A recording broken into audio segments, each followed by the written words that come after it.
Hi. Thank you for watching my video. Please do not forget to subscribe, like and share. You can find the link to the original article in the description.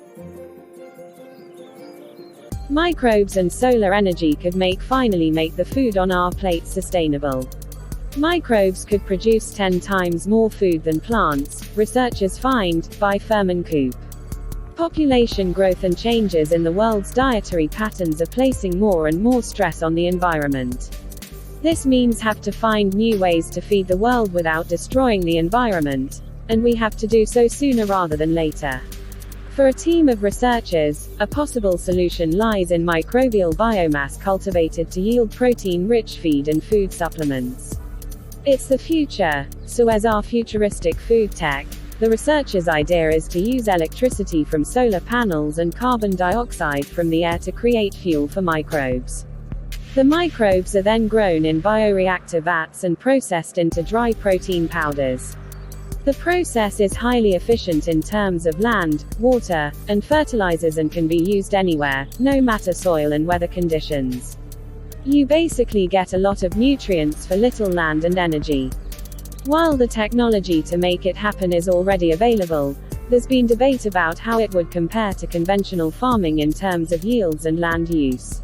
So a group of German researchers led by Dorian Ledger from the Max Planck Institute have carried out the most detailed analysis so far. Largely based on empirical data, their analysis shows the approach is viable. This could have very beneficial impacts on the environment. If you have 10 square kilometers of soya bean fields in the Amazon, hypothetically you could make that 1 square kilometer of solar panels and reforest the other 9, Ledger told New Scientist, suggesting food production could be moved to areas that aren't biodiversity hotspots. The food challenge. Food security is a critical issue for humanity. The combined effect of population growth and increasing consumption of animal-based products are projected to cause a surge in demand for food, which is expected to make feeding the world increasingly difficult. Moreover, the impacts of climate change pose another threat to future food security. Addressing food security requires society-wide changes and innovations in the food system that go beyond conventional agriculture. For researchers, producing nutrient-rich foods derived from microbial biomass can address this without increasing pressure on the environment, as it uses water and nitrogen more efficiently than plants.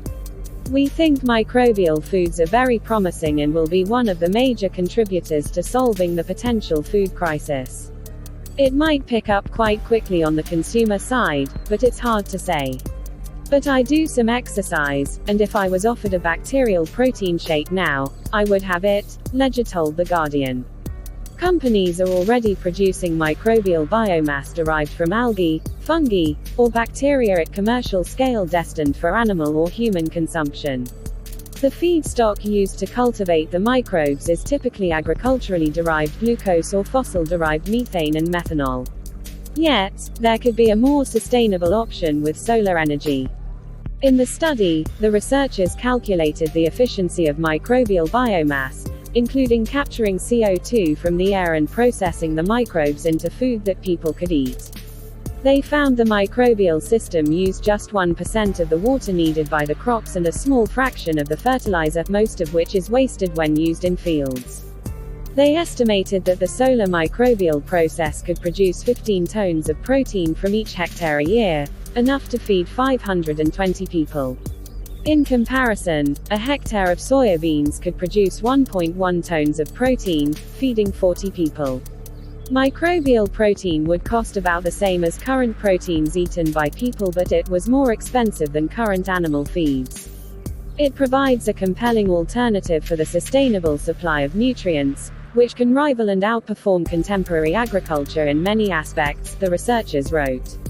It can help close the approaching protein gap, while curtailing further agricultural land expansion, thus safeguarding biodiversity and the carbon sink potential of forests and grasslands. The study was published in the journal PNAS.